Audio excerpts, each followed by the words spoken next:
Vamos lá, meus irmãos, vamos lá. Começando aqui nossa quarta aula de Educação Religiosa 1. Mais uma vez, boa noite, graça e paz. Boa noite, graça e paz. Boa noite, graça e paz. Boa noite, graça e paz.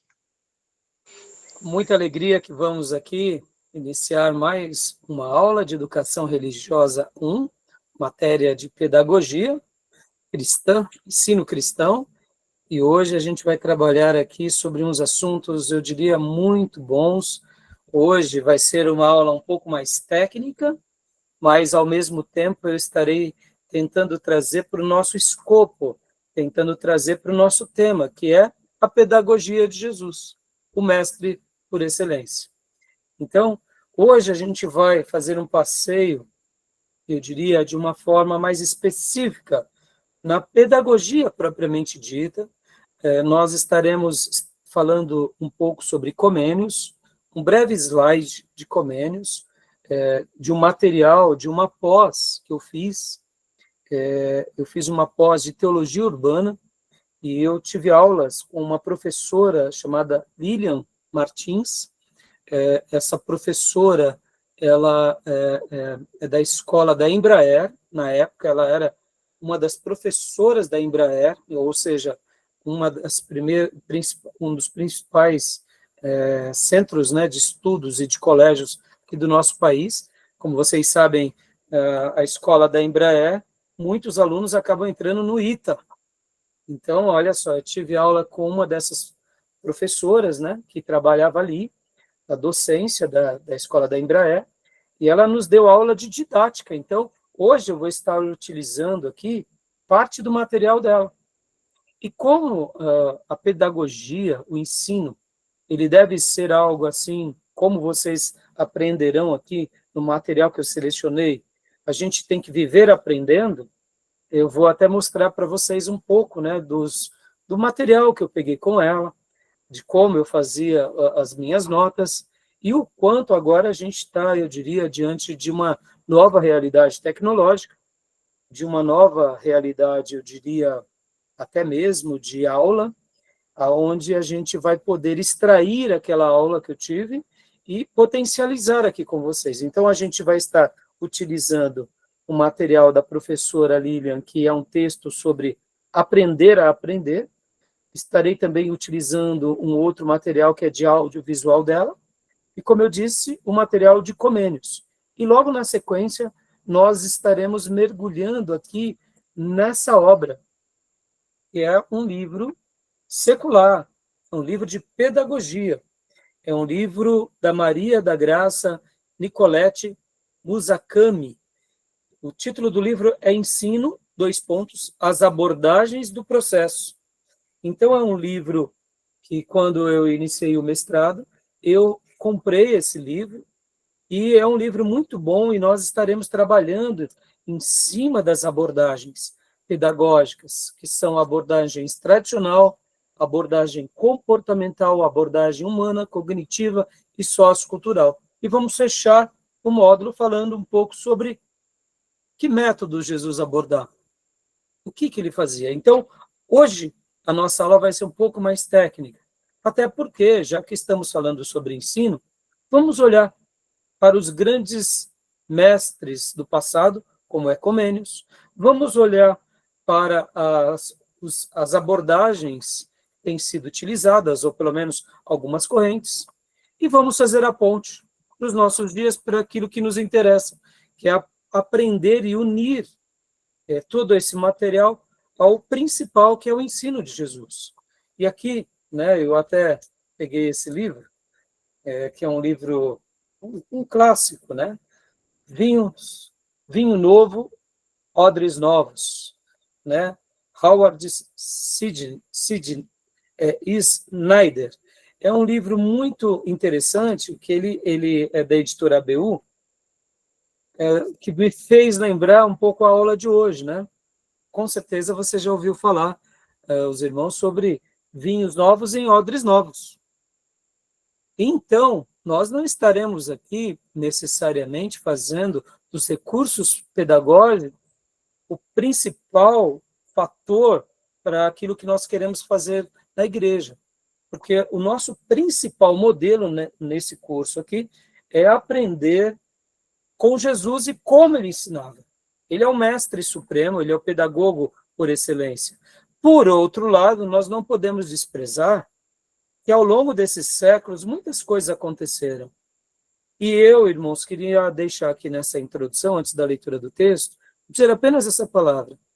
Se eu puder melhorar 1 centímetro a minha aula que eu dei nesse módulo, alguns anos atrás, para hoje, talvez você pense assim, pastor, mas 1 centímetro de melhora é pouco? Meus irmãos, 1 centímetro de melhora, ou 2, ou 5 centímetros ao longo dos anos, crescendo, sempre se aperfeiçoando, ao longo de uma vida, a gente subiu alguns metros, subiu algumas escadas, atingiu alguns topos, sabe? Então, se nós pudermos ser úteis no ensino do reino, melhorando um pouquinho hoje na oratória, um pouquinho na pedagogia, um pouquinho na maneira de falar, na maneira de se comunicar, na questão tecnológica, tudo isso vai ser uma roupagem que a gente vai embelezar melhor o quê? A essência. Quem é a essência do que nós iremos fazer na igreja? O Evangelho. Ou seja, se eu puder usar alguma técnica para poder trazer mais luz, mais compreensão na pessoa de Jesus, aos nossos ouvintes, eu não tenho dúvida que Deus vai se alegrar conosco, porque isso é zelo. O que eu quero dizer com isso, fazendo essa analogia, é dizer o seguinte, nós não estamos aqui nesse módulo querendo necessariamente negar a Bíblia ou o ensino de Jesus ou as pedagogias sagradas. Não, não é isso. Nós estamos dizendo o seguinte, a palavra de Deus ela é santa. A palavra de Deus ela é infalível. A palavra de Deus é do Gênesis ao Apocalipse, e a pessoa mais sublime e especial de toda a palavra de Deus é Jesus Cristo, nosso Senhor e o nosso Salvador. Essa mensagem é uma mensagem eterna, para todos os tempos, para todas as gerações. No entanto, se nós pudermos usar alguma ferramenta humana no que se diz respeito à arte de se comunicar melhor, de apresentar melhor o Evangelho, de transmitir um conhecimento, como estamos fazendo agora por meio da tecnologia, isso, na minha opinião, é um zelo, e é até uma atitude de amor com o ouvinte. Por quê? Porque o ouvinte, com certeza, compreenderá melhor aquela mensagem que foi pregada há 2000 anos atrás. Ou seja, o que eu quero dizer sobre isso? Que quando a gente tem esse zelo, ele não substitui a semente divina, mas ele embeleza. Sabe quando Provérbios escreve que a palavra dita no seu tempo certo é como maçãs de ouro sendo entregues em salvas de prata? O que eu quero dizer com isso? Nós jamais substituiremos, né, as maçãs de ouro, elas são divinas. Mas as salvas de prata é o enfeite, a bandeja, né? Então, na minha opinião, aprender mais sobre pedagogia, aprender mais sobre outras ferramentas, é mostrar que o Evangelho de Jesus merece, sim, toda essa consideração. E se algo útil, algo bom, algo nobre, como diz Paulo, isso ocupe o vosso pensamento. E nós sabemos que tem muita coisa boa na vida, não é verdade? Basta a gente saber fazer a ponte, colocar as coisas nos seus devidos lugares, tá bom? Então, hoje vai ser um pouco diferente. A última aula foi uma aula muito boa, a gente trabalhou sobre o livro As Bases da Educação Cristã, foi maravilhoso. E hoje vai ser uma aula, eu diria, muito boa também, mas ela vai ter uma abordagem mais pedagógica, e principalmente eu vou estar voltando um pouco mais para a didática, tá bom? Que é a arte de se comunicar. Tudo bem? Então, como é costume, quero lembrar a todos que as nossas aulas são gravadas para vocês poderem continuar aprendendo aqui com os assuntos tratados. Gravamos também porque essas aulas farão parte do currículo dos alunos em EAD. Quem for fazer as aulas em EAD, essas aulas serão parte do currículo. E também gravamos para abençoar o maior número de pessoas. Se alguém quiser fazer parte do nosso seminário, nas descrições dos vídeos estão os nossos contatos, tá bom? E vamos lá, meus irmãos, então vamos lá, vamos ler um texto bíblico, vamos ler um texto bíblico que se encontra em Mateus, capítulo de número 28, ou melhor, capítulo 7, versículo 28 e 29, tá bom? Mateus 7, 28 e 29. Né? Quem quiser pode ler, eu estou compartilhando aqui na tela, Mateus 7, 28 e 29.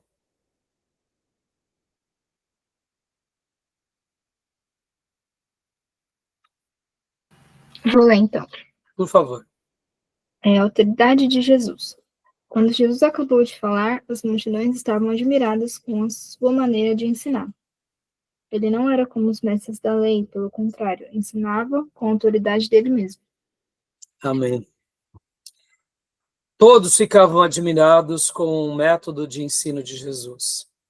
E quando há pouco eu falei para vocês sobre isso, sobre se nós pudermos melhorar 1 centímetro em algo, parece pouco, irmãos, mas 1 centímetro ao longo do tempo faz toda a diferença, em escala. Quando a gente melhora um pouco em qualquer situação, a gente glorifica mais a Deus, porque nós estamos demonstrando zelo com aquilo pelo qual estamos fazendo. Então, Jesus, ele realmente ensinava com autoridade, como aprendemos na semana passada, a mensagem era uma só. Ele era a mensagem viva. Ele fazia valer.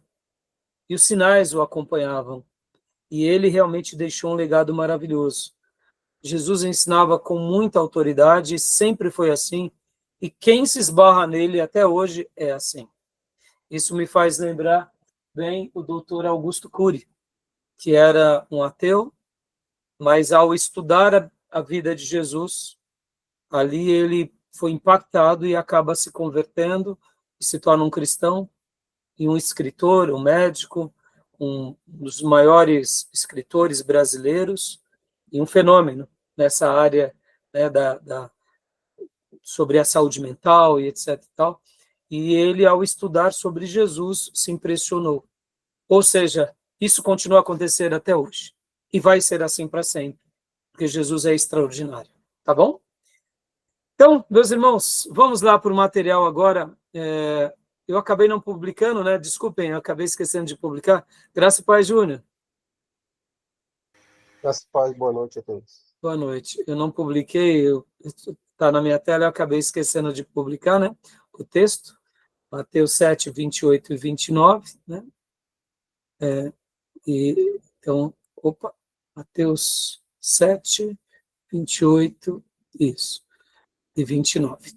Agora, vamos lá para o material que eu separei aqui para vocês, que é o material que fala sobre didática. Didática, meus irmãos. Agora nós estaremos mergulhando no material,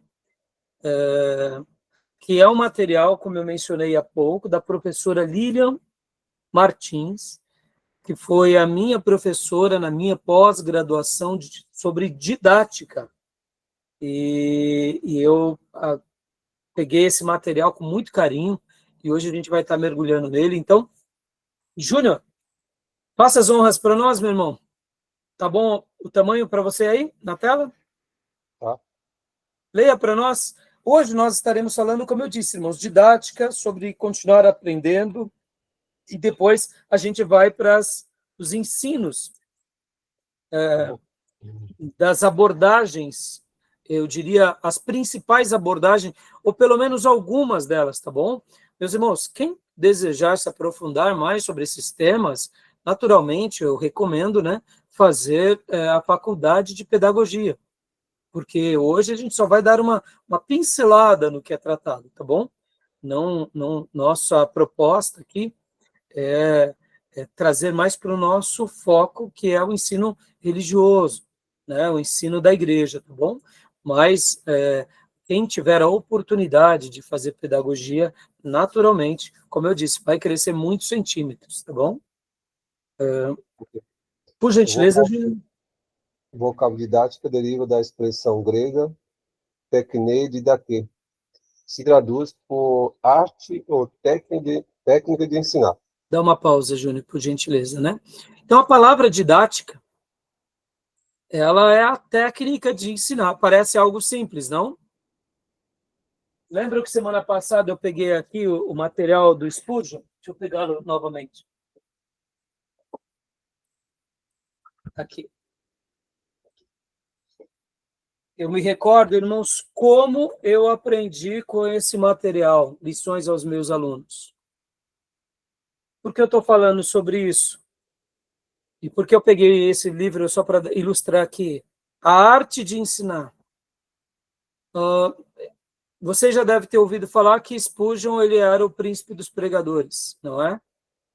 Que Spurgeon ele se tornou o maior dos pregadores, ou pelo menos um dos principais pregadores na história do cristianismo.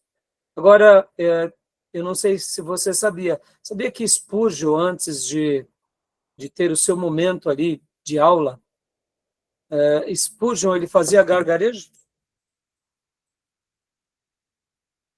Ele fazia um tipo de aquecimento vocal? Sabia disso?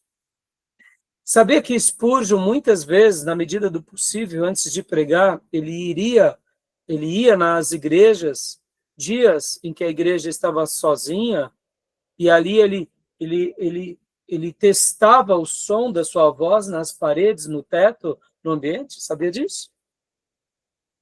Aí talvez você diga assim, pastor, mas isso é ferramenta humana. Meus irmãos, isso tudo é o zelo de um servo de Deus que quer fazer o melhor para o seu Deus. Lembra que eu falei dos centímetros há pouco? Lembra que eu falei sobre cuidar, melhorar, aprender? Percebam, olha como é rico a nossa devoção. Spurgeon contam que certa ocasião ele foi visitar, certa ocasião ele pregou numa igreja, e aí ele pregou naquela igreja e depois de algum tempo ele conheceu uma pessoa que tinha se convertido.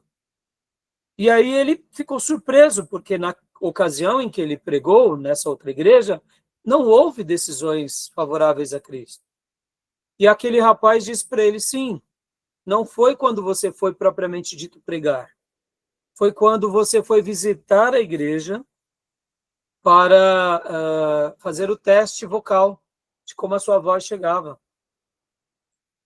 Aí o Spurgeon olhou mais assustado ainda, porque ele falou assim, mas só estava eu e o pastor. E aí o irmão disse, não, mas eu estava arrumando o telhado. E quando você gritou, ele é o Cordeiro de Deus que tira o pecado do mundo, por várias vezes, Spurgeon enchia o peito e falava, porque, irmão, vocês têm que lembrar que os dias de Spurgeon não tinha microfonia, não tinha microfone. Tanto é que nos dias de Spurgeon, um pastor que não tivesse peito, falasse alto, ele não era convidado a ser pastor. Entendeu? Olha, parece bobeira, né? Hã? Não tinha nem energia elétrica. Exato, era a lamparina. Inclusive, Spurgeon faz menção, Júnior, de muitas vezes da dificuldade que era de ler, muitas vezes no inverno. E colocavam as lamparinas, ele falava assim que ficava suando, muitas vezes, ou em dias quentes, né, ou nas noites. Então, assim, as dificuldades eram imensas. E percebam, a arte de ensinar parece ser simples, mas, irmãos, ela é muito complexa em todos os setores, para um pregador, e não seria diferente para um professor. Então, eu estou fazendo esse acréscimo aqui, histórico, e até testemunhando sobre Spurgeon, e mostrando aqui lições aos meus alunos, porque, irmãos, nas 3 obras de Spurgeon, volume 1, 2 e 3, ele nos dá tantas dicas sobre como, o que fazer e o que não fazer, que é maravilhoso. Ou seja, percebam, é o que eu disse há pouco, se nós pudermos aprender e melhorar um pouquinho a mais a cada dia, ao longo de alguns anos, subimos vários degraus, subimos vários metros, escalamos várias montanhas, atingimos vários topos. E tudo isso será traduzido em louvores e glória ao Senhor. E eu não tenho dúvida que quando a gente faz isso com a motivação correta, o nome do Senhor é glorificado, tá bom? Então aqui, a didática é a técnica de ensinar. Vocês já tiveram aula com um professor que ele era um gênio, mas ele não sabia passar o conhecimento? Não é horroroso? Acho que já. Eu já tive, Beatriz. Eu já tive aulas com professores que eram gênios, mas eles não tinham o controle da classe, eles não tinham autoridade da classe, ou não sabiam se comunicar, era muito difícil. No seminário eu também tive poucos professores assim, mas eu tive muita dificuldade, inclusive, com uma professora, porque ela era de uma genialidade, mas ela falava quase a língua dos anjos. E eu falava, professora, tipo assim, desce, porque eu estou aqui, não estou te compreendendo.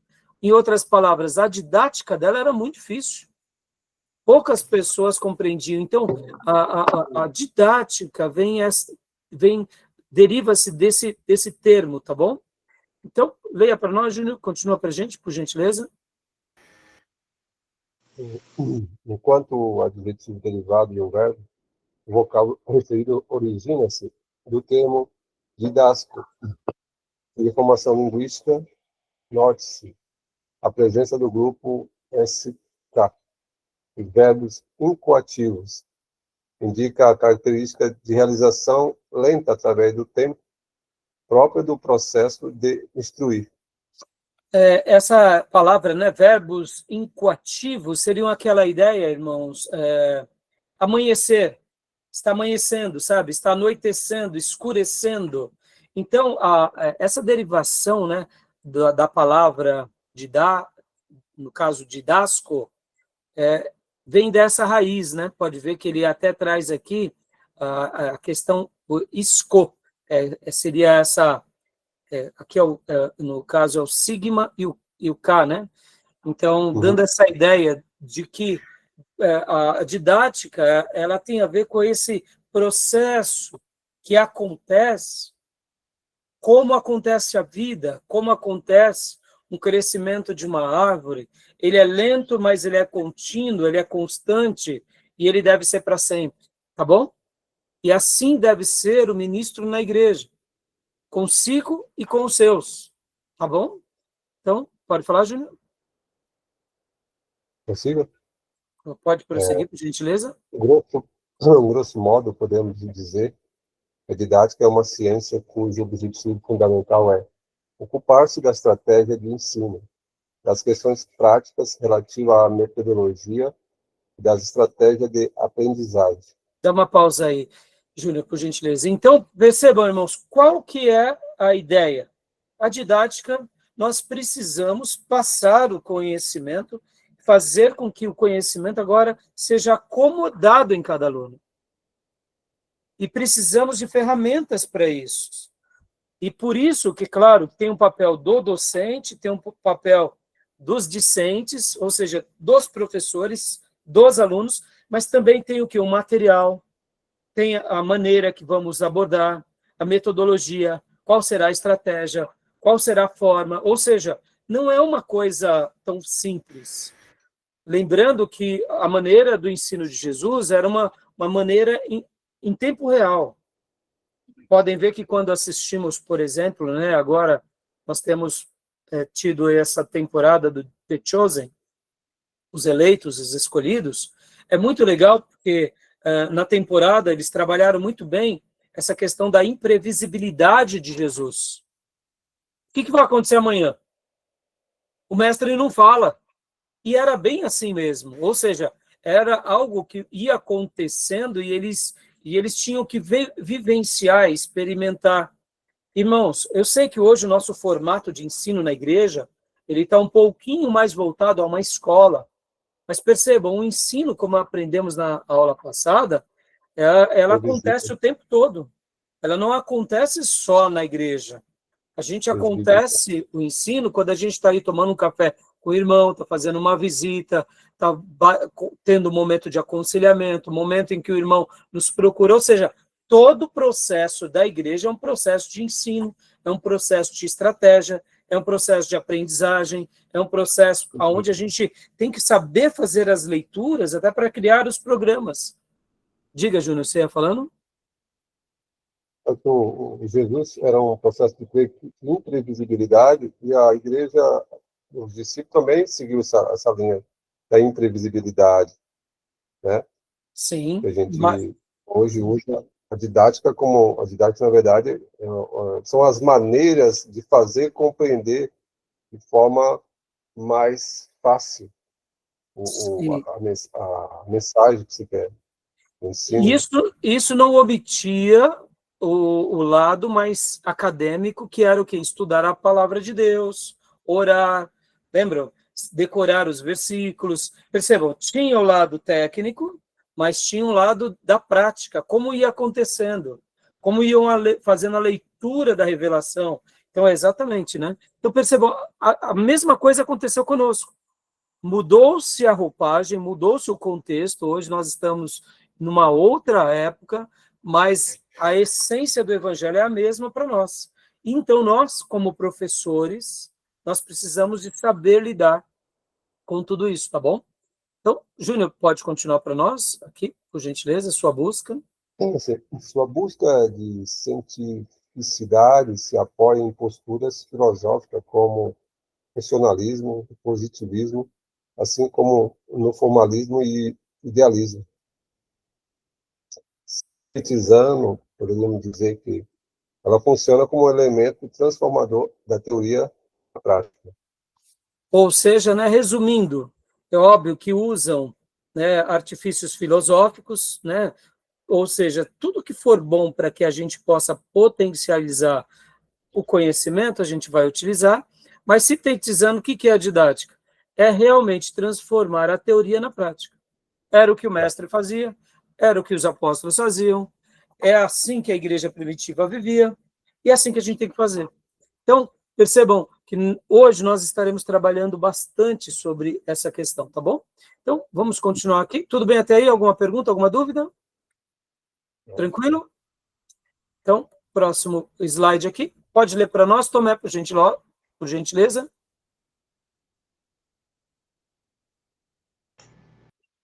As obras de Hugo de São Victor, erudito didascaliano, é isso? Isso. Não, Didascalia no século XII, de Juan Luís Vives, de Disciplines, no século XVI, e de Wolfgang Rettke, Apollon Didaxi. Peraí, tá tudo confuso aí. Estão associados aos primeiros tratados sistemáticos sobre o ensino. Dá uma pausa aqui. São nomes estrangeiros, né? Também é normal, né? É. Normal. Então, de fato, é isso mesmo. Aqui, a professora Lilian, ela quis destacar o seguinte: diante de falarmos de Comênios, já que ele é o considerado pai da pedagogia, ou pai da didática, ou pai do ensino, no nosso novo formato, como conhecemos até hoje, então existiam outras obras. Ou seja, existiam pensadores que ensinavam, que transmitiam conhecimento, que sabiam colocar a teoria na prática, ou seja, existiam. No entanto, agora, pode continuar, Tomé? Entretanto.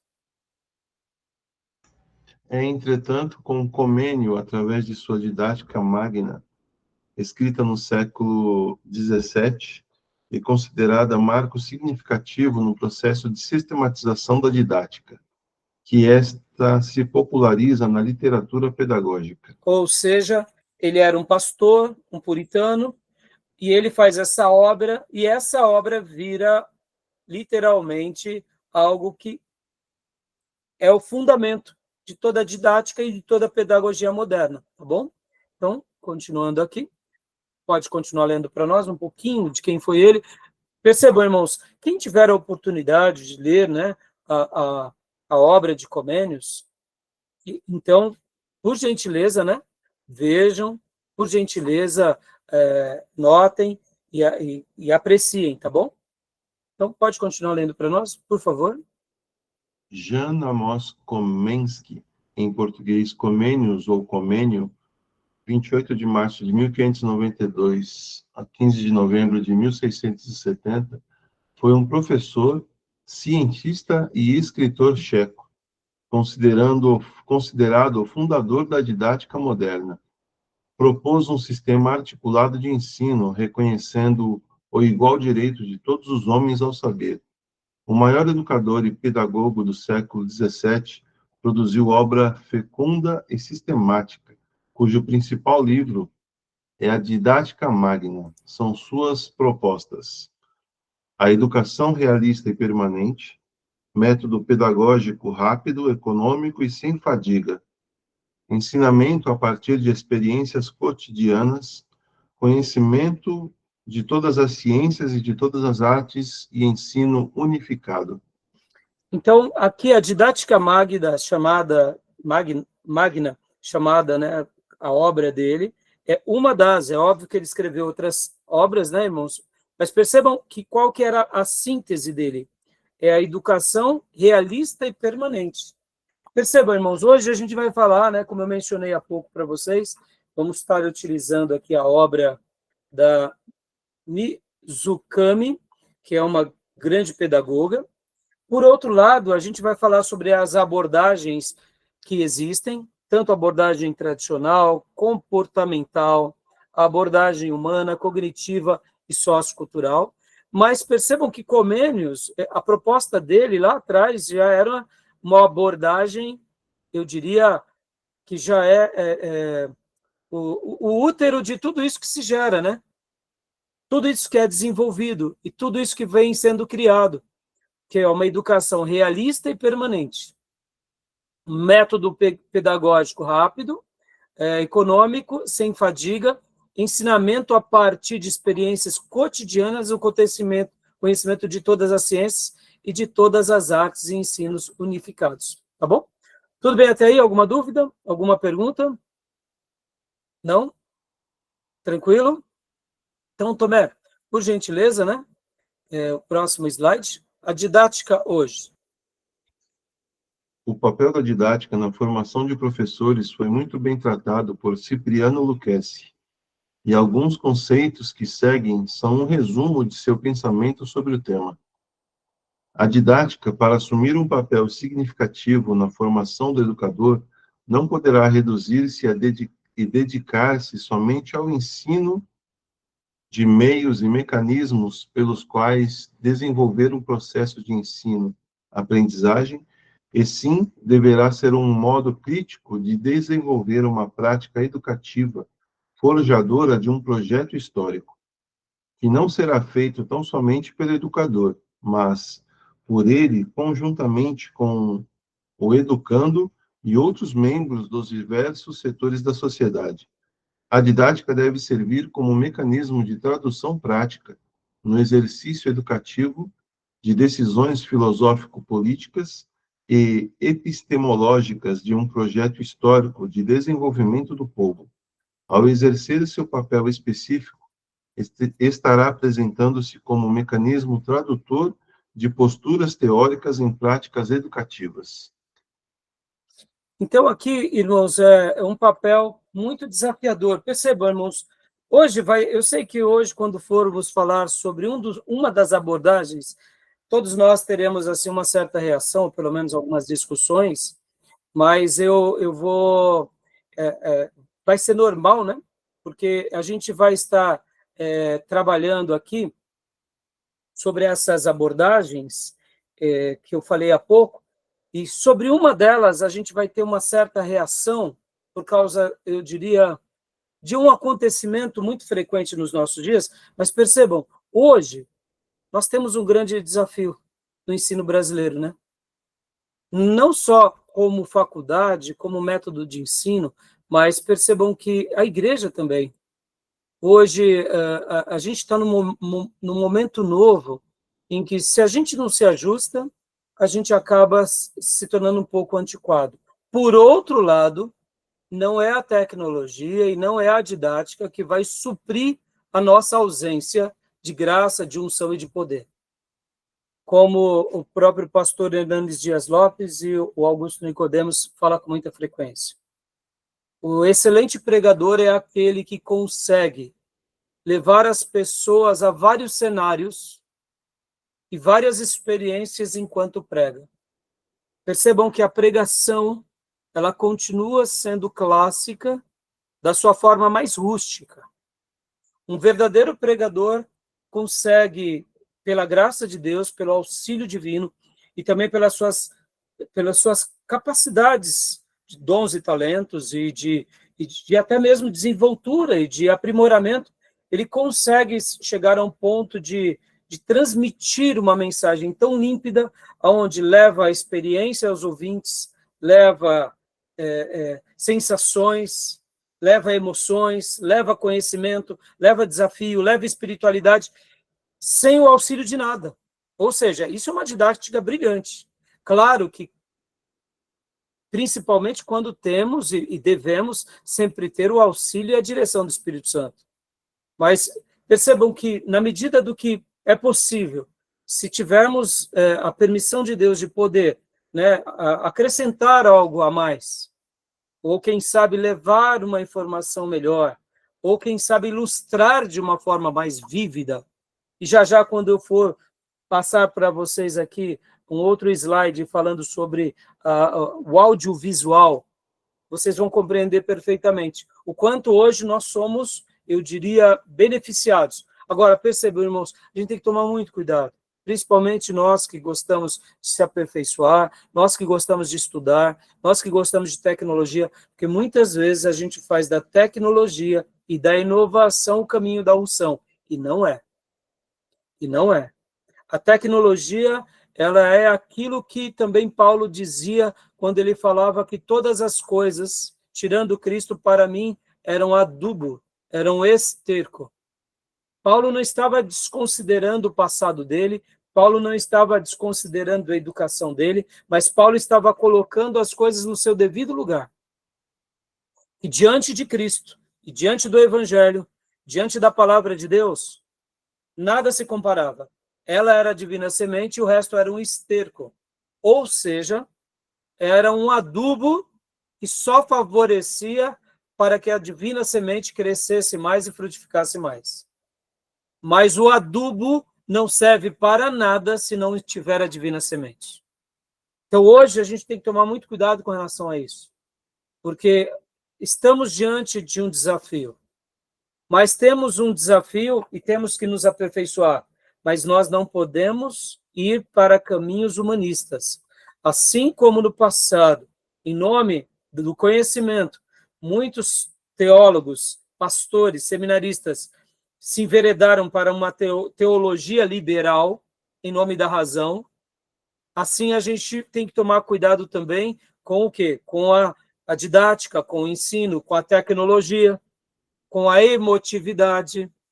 Percebam, irmãos, hoje nós sabemos qual é o tipo de música que toca mais nas emoções, que atingem mais a concentração das pessoas. Hoje, enquanto um pregador fala, é possível num telão colocar atrás dele uma figura, não só uma imagem, mas um filme. Ou seja, isso são ferramentas, mas isso não é o principal. Isso tudo acaba sendo esterco. Isso tudo acaba sendo adubo. Mas se não tiver a divina semente, nós estamos montando apenas mais uma religião. Quem sabe uma religião regada de ensinos humanos, mas sem o auxílio divino. Por isso que o verdadeiro evangelho, ele se basta. E quando temos algumas outras coisas a mais, servem como adubos. Tá bom, meus irmãos? Eu não estou aqui querendo dar um desprestígio à didática, à docência, à pedagogia. O que eu estou querendo dizer é o seguinte, que a didática, a docência, a pedagogia, ela tem uma utilidade maravilhosa nessa vida. Mas a didática, a pedagogia não salva ninguém. Quem salva é Jesus Cristo, quem salva é o Senhor, e é pelo Evangelho do Senhor, daquela forma que nos foi deixada, que transforma a nossa vida. Ponto final. Agora, diante dessa semente divina chamada Evangelho, a pedagogia, a didática, os recursos emocionais, os recursos audiovisuais, os recursos tecnológicos, a música e tantas outras coisas acabam sendo, eu diria, como eu falei, adubos para que essa semente continue crescendo e essa grande árvore do Evangelho continue frutificando para a glória de Deus. Tá bom? Então, tudo bem até aqui nesse slide? Alguma pergunta? Alguma dúvida? Pastor, essa parte que ele fala de vários setores da sociedade, ele está falando de extensão? Porque geralmente na faculdade tem, né, ensino, pesquisa e extensão. Porque a extensão é quando é fora da faculdade, né? Sim, mas aonde me ajuda a encontrar aqui? Aqui, ele está falando, por ele, juntamente com o educando e outros membros dos diversos setores da sociedade. Ele quer dizer o que com isso? Que é tipo assim, se juntar com outras organizações, é isso? É que aqui, na realidade, Beatriz, vamos ler todo o parágrafo para ficar a ideia melhor. Ó. A didática, para assumir um papel significativo na formação do educador, não poderá reduzir-se e dedicar-se somente ao ensino de meios e mecanismos pelos quais desenvolver um processo de ensino-aprendizagem, e sim deverá ser um modo crítico de desenvolver uma prática educativa forjadora de um projeto histórico que não será feito tão somente pelo educador, mas por ele, conjuntamente com o educando e outros membros de diversos setores da sociedade. Essa parte, né? Aqui, na realidade, o que ele está querendo? É que aqui, essa informação, Beatriz, pensa assim, né, no processo de ensino que um professor gera no aluno, seja ele qual for. Ele está ali na classe, vamos imaginar aqui no ginásio. Ele não só está ensinando gramática, ele está formando uma pessoa, quem sabe ser um futuro escritor, ser um futuro advogado. Hoje ele é um aluno do ginásio, ele não tem ainda a noção do que ele vai ser. Mas percebam que ali ele vai dando uma centelha. E se esse professor, no caso, né, essa faculdade, tem uma visão mais holística, ela já nota, olha, aquela pessoa ela tem uma inclinação para a saúde. Então, está além do processo só do colégio, do ginásio, sabe? Tem o lado na sociedade. É óbvio que o professor, ele não vai poder, por exemplo, né, Beatriz, atuar na vida de um aluno o tempo todo, né? Fora. Mas ele pode dar essa contribuição na medida do possível, né? Sabe aquele empurrão, né? Muitas vezes o professor, principalmente, vamos imaginar, Beatriz, em cidades, é que hoje a gente está em metrópoles, né? Nós somos fruto de metrópole, de megalópole, e né, pode ver que nós vivemos em grandes centros, mas pensa assim, Beatriz, naquelas cidades mais fechadas, com poucos habitantes, o professor ele acompanha a vida daqueles alunos, de repente vê uma pessoa que tem uma aptidão muito linda para a saúde, e de repente a pessoa ela para. O professor ele pode continuar nesse processo, né, para ajudar essa pessoa, né, a levar a pessoa a, olha, vamos tentar ajudar o fulano, Pedro parou de estudar por quê? Eu vou ligar para o pai do Pedro, sabe, esse tipo de relação, né, são desafios do educador, né, perceba que hoje, eu sei que parece um pouco evasivo, principalmente nós que somos fruto de uma metrópole, mas perceba, Beatriz, o lado humano deveria existir mais na docência. O lado humano, né? Se a pessoa parou com a faculdade, por que parou? O que está acontecendo, né? Sabe, então, assim, vamos aplicar agora aqui no nosso contexto como igreja. No nosso contexto como igreja, isso é muito mais real, né? Porque a gente está preocupado com o desenvolvimento do irmão, está preocupado com o crescimento do irmão, com o casamento. Então, a igreja ela é diferente nesse sentido, porque ela acaba sendo uma grande família, né? Então, os docentes, né, os professores, vai trabalhar sobre os discentes, sobre os alunos, de uma forma, eu diria, mais, na igreja, mais atuante. Deve ser assim. A gente não deve simplesmente dar uma aula e falar assim, o irmão ouviu, aprendeu, o problema é dele, se não aprendeu, né? Não, a gente tem que participar, né? É nesse sentido, entendeu, filho? São os desafios, né? Eu sei que nem todo mundo, Beatriz, vai trabalhar, por exemplo, na educação na igreja, mas na medida do possível, pode ver, que a igreja é um ambiente que tem comunidade, que tem comunhão, percebam, é do interesse de todos, né? Entendeu? E deve ser assim, deve ser esse lado mais repleto de vínculos, né? Até mesmo em grandes igrejas, viu, Beatriz? Grandes igrejas, geralmente os pastores, eles criam os grupos pequenos ou células, porque eles sabem que o pastor sozinho não consegue resolver todos os problemas dos irmãos, e que muitos problemas dos irmãos estão pelo fato de eles não estarem vivendo em comunhão. Então, quando você multiplica a igreja em vários pequenos grupos, várias células, vários cultos familiares, ajuda muito na saúde da igreja, entendeu? Que não deixa de ser um meio também de de levar o conhecimento a todos, né? Tá bom? Tudo bem? Deu para responder? Eu creio que é mais ou menos nessa linha, tá bom, filho? Mais Sim. alguma pergunta, meus irmãos? Continuando aqui. Então, leia para nós, Beatriz, Pedagogia de Comênio. Defendia sua pedagogia com a máxima ensinar tudo a todos, que sintetizaria os princípios e fundamentos que permitiriam ao homem colocar-se no mundo como autor. Objetivando a aproximação do homem a Deus, seu objetivo central era tornar os homens bons cristãos, sábios no pensamento, dotados de fé, capazes de praticar ações virtuosas, estendendo-se a todos, ricos, pobres, mulheres, portadores de deficiência. A didática é, ao mesmo tempo, processo e tratado. É tanto o ato de ensinar quanto a arte de ensinar. Então, dá uma pausa aqui. Percebe que, irmãos, olha só as palavras, né? Ensinar tudo a todos. Isso é fácil? Jamais. Ensinar tudo a todos. Olha como Comênios foi grande. Ele não se limitou à comunidade, à igreja local. Ele queria levar o conhecimento àqueles que estavam próximos dele. Por isso que ele realmente vamos dizer assim, né? Ele acaba sendo um clássico.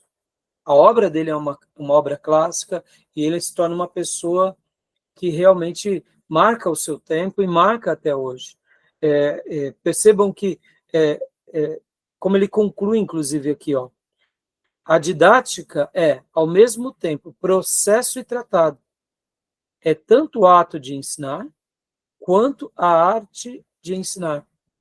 Ou seja, tem o processo, o professor ele tem que se concentrar como que ele fará aquilo, como ele abordará aquilo, como que ele irá colocar aquela ideia. Irmãos, eu particularmente sou apaixonado por máximas, por ilustrações, porque a minha ferramenta é o ensino, é a palavra. A minha ferramenta, o tempo todo aqui com vocês, na igreja. Então, o quanto eu amo, por exemplo, uma frase, uma palavra, um entendimento, né? O quanto inclusive, o quanto eu estou curtindo aqui agora com a inteligência artificial, o quanto ela se torna útil. Por quê? Porque muitas vezes aquilo que você está lendo, a inteligência artificial vem com uma síntese de uma palavra, uma frase, uma roupagem. Então, percebam, eu sei que isso tudo, a inteligência artificial, ela precisa das nossas informações, nós que somos seres inteligentes, no que se diz respeito à inteligência nata, mas é uma ferramenta muito útil, que a gente pode estar utilizando bastante, né? Então, percebam que a arte de ensinar tudo a todos é tanto um ato quanto uma arte, é tanto um processo quanto um tratado, né? E quando falamos em arte, é naquela criatividade que nasce muitas vezes de forma espontânea. E uma das coisas que me apaixona é isso. Quanto mais eu me preparo, mais serão as ocasiões daquilo que nós faremos de forma de improviso. O improviso não nasce em nós por causa de algo que é genial. O improviso nasce em nós a partir do nosso exercício, da nossa dedicação e da nossa retenção no que estudamos. Quanto mais prolixo, quanto mais profundo, quanto mais dedicado eu me torno em qualquer área, o improviso vai acontecer. Por quê? Porque é como se o nosso potencial máximo atingiu. E agora, diante de uma certa situação, você improvisa. É instintivo. Muitas vezes nós achamos, né, por exemplo, quem gosta muito de música clássica, ou de blues, ou jazz, se fascina, muitas vezes, com um guitarrista, um saxofonista, um trompetista. Olha como ele improvisa, parece que ele nasceu improvisando. Não, meus irmãos. O improviso é o resultado final de uma montanha de dedicação. Ele fez tantas técnicas a vida toda, tocou tanto, convive tanto. Chega uma hora, quando precisa fazer algo, ele tem 3 opções, é instintiva, é que nem um esportista. Podem ver, esses dias eu até vi recentemente, eu não sei se, me pareceu que foi na semana passada mesmo. Se eu estiver errado, vocês me corrijam. Mas o Cristiano Ronaldo fez um gol de bicicleta aos 40 anos de idade. Então, ele é a demonstração mais clara de um atleta em alta performance o tempo todo. É uma pessoa que se cuida até hoje, é um esportista de alto calibre, já está, né, velho pela idade dos esportistas, mas ele fez um golaço, se eu não me engano, nos Países Árabes, eu acho que ele está jogando um time árabe, um gol de bicicleta agora aos 40 anos de idade, meus irmãos. Pensa, né? Será que é fruto do acaso? Não. Isso é fruto de uma vida se dedicando ao esporte, condicionando o seu corpo, amando o que faz, e o improviso vem. Isso me faz lembrar também Martyn Lloyd-Jones, que Martyn Lloyd-Jones, ele comenta, né, no seu livro A Pregação e Pregadores, que ele sempre tinha um bloquinho de notas no bolso, com ele e uma caneta. Porque enquanto ele estava no parque e acontecia algo, ele anotava. E aí talvez você diga, mas por que Martyn Lloyd-Jones anotava? E ele explica. Ele anotava porque aquilo poderia ser uma ilustração maravilhosa em alguma mensagem dele. Em alguma mensagem dele, de repente, aquela criança que se jogou nos braços do pai, naquele dia, quem sabe no verão passado, poderia ser a ferramenta, né? Poderia ser aqui, no caso, o processo e o tratado, né? que iria preencher aquele espaço do sermão.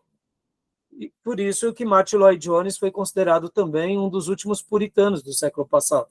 Um grande pregador. Percebam, irmãos, lembra que eu falei do esterco? Lembra que eu falei do adubo? Tudo que a gente fizer com a divina semente, Deus nos honrará. E Martyn Lloyd-Jones, inclusive, diz o seguinte, que quanto mais ele se dedicava ao estudar, ao fazer o sermão, ao se aplicar, na hora em que ele estava pregando, vinham coisas novas que ele, durante aquela semana, não tinha pensado nem escrito. E aí ele traduzia dizendo que aquilo Deus dava no púlpito e ele chamava de presente divino.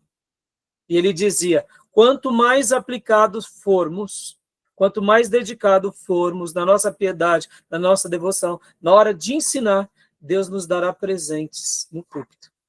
E aí ele dizia isso e eu faço das palavras dele as minhas. Como isso é verdade, irmãos? Então, assim, percebam que ser um pedagogo, ser um professor, você tem um lado do processo, você tem um lado da técnica, mas você também tem um lado da arte, que naturalmente acontecerá, tá bom?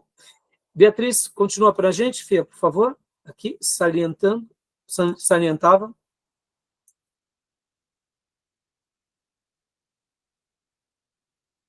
Está bloqueado, Fia. Desculpa. Salientava a importância da educação formal de crianças pequenas e preconizou a criação de escolas maternais, pois teriam desde cedo a oportunidade de adquirir as noções elementares do que deveriam aprofundar mais tarde. A educação deveria começar pelos sentidos, pois experiências sensoriais obtidas por meio de objetos seriam internalizadas e mais tarde interpretadas pela razão. Compreensão, retenção e práticas consistiam a base do seu método didático, e por ele se chegariam às 3 qualidades, erudição, virtude e religião, correspondendo às 3 faculdades necessárias, intelecto, vontade e memória. Olha que fantástico, irmãos. A gente está falando aqui, irmãos, de alguns séculos passados. Percebam como Comênios foi grande na sua obra. Estão entendendo? Como hoje aplicar isso nos nossos dias está sendo difícil, ainda mais num país onde a doutrinação é um lema em todos os setores. Entendeu? Então, percebam, olha o nosso papel. Na nossa igreja, irmãos, na nossa igreja nós temos um papel especial. As tias do infantil, os professores de escola bíblica, os pastores, os missionários, nós podemos jogar a centelha do conhecimento em cada um dos nossos irmãos, aonde eles se tornem apaixonados pelo aprendizado, pelo conhecimento da palavra de Deus e da vida. E dessa forma a gente vai fazendo uma bola de neve na igreja local, na família, na igreja local e na sociedade. Tá bom, meus irmãos? Então, o último ponto, Beatriz. Fundamentos naturais do método de Comênios. O fim é o mesmo. Sabedoria, moral e perfeição. Todos são dotados da mesma natureza humana, apesar de terem inteligências diversas. A diversidade das inteligências é tão somente um excesso ou deficiência da harmonia natural. O melhor momento para remediar excessos e deficiências acontece quando as inteligências são novas. Joia. Então, tudo bem até aqui? Alguma pergunta? Alguma dúvida? Então, o último slide. Para a gente encerrar, pode ler para nós, Beatriz? O método tem como preceitos: tudo o que se deve saber deve ser ensinado. Qualquer coisa que se ensine deverá ser ensinada em sua aplicação prática. Uso definido. Deve ensinar-se de maneira direta e clara. Ensinar a verdadeira natureza das coisas partindo de suas causas. Explicar primeiro os princípios gerais. Ensinar as coisas em seu devido tempo. Dá uma pausa aqui. Percebam que Comênios, irmãos, ele estava popularizando o conhecimento. Vocês têm que lembrar, irmãos, que até 1500 ali, até a imprensa, né, com Gutenberg, século XVI, né, finalzinho do 15º para o 16º, o que acontece? Só a corte tinha mais acesso ao conhecimento, só a nata da sociedade. Mas vem a Reforma Protestante, a Bíblia ela é impressa na língua de cada um do seu povo, é impressa em alemão, em inglês e nas demais nações ali na Europa, e agora ele está sendo um precursor do ensino de uma forma plena e de forma objetiva e simples, sem muitos rodeios, indo do mais simples ao mais complexo. Ou seja, perceba, é muito interessante e a obra dele deve ser considerada, tá bom? E continua para nós, minha irmã, por gentileza. A obra de Comênios é um paradigma do saber sobre a educação da infância e juventude, utilizando para isso um local privilegiado, a escola. Já a didática magna apresenta as características fundamentais da escola moderna, a construção da infância moderna como forma de aprendização dessa infância por meio da escolaridade formal. Até então, as crianças eram tratadas como pequenos adultos. Uma aliança entre a família e a escola, por meio da qual a criança vai se soltando na influência da órbita familiar para a órbita escolar. Uma forma de organização da transmissão dos saberes, baseada no método de instrução simultânea, agrupando-se os alunos, e a construção de um lugar de educador, de mestre, reservado aos adultos portadores de saberes legítimos. Joia. Tá bom, meus irmãos? Então, aqui, né, essa síntese é um slide, né? Esse daqui seria é como se fosse um desenho, né, sobre os sentidos sentidos internos e externos, né? O toque, né, o cheiro, a audição, a visão, né? Os nossos sentidos, né? Internos e externos, que representam um pouco essa obra de Comênios, tá bom? Tudo bem até aí? Tranquilo? Acharam interessante? Você viu? É uma síntese sobre a didática magna, tá bom? E agora, para a gente ir para um outro material aqui, deixa eu pegar aqui com vocês, né? Como eu falei para vocês, ainda da professora Lilian, eu tenho um artigo muito legal que eu quero passar agora aqui para vocês, que é esse daqui. A gente só vai ler ele algumas linhas, e ele é bem objetivo também, ele mostra um pouco sobre tudo isso que nós falamos agora.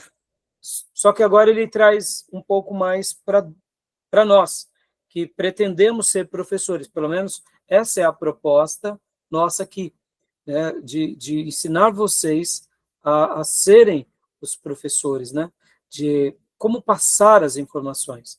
Lembrando o que eu disse há pouco, irmãos, é muito difícil reter o conhecimento em nós e transmitir o conhecimento e acomodar o conhecimento no outro. Quando conseguimos fazer isso, eu diria que é uma das maiores recompensas de qualquer professor. Porque transmitir o conhecimento, como eu estou fazendo uma citação das palavras da professora Lilian.